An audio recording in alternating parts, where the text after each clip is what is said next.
หน้าที่พระคือเทศน์หน้าที่เปรตคือขอหน้าที่หมอคือรักษาหน้าที่ม้าคือเห่า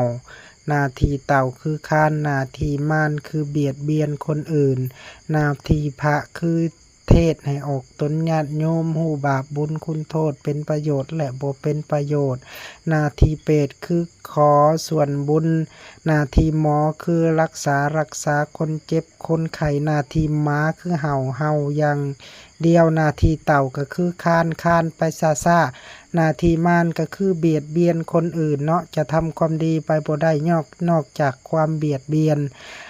อันนี้คือพ่อแม่ครูบาอาจารย์เด้อออกตนญาติโยมออกประพฤติวัดปฏิบัติธรรมออกบิณฑบาตโปรดญาติโยม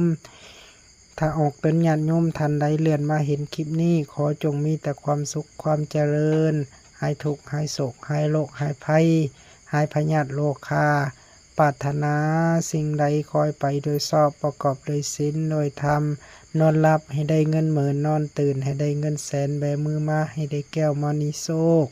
โทษให้อย่าได้มาเบียดมาพานมันให้อย่าได้มาเบียดเด้อฝากกดไลค์กดแชร์กดติดตามเพื่อเป็นกำลังใจให้ในเด้อ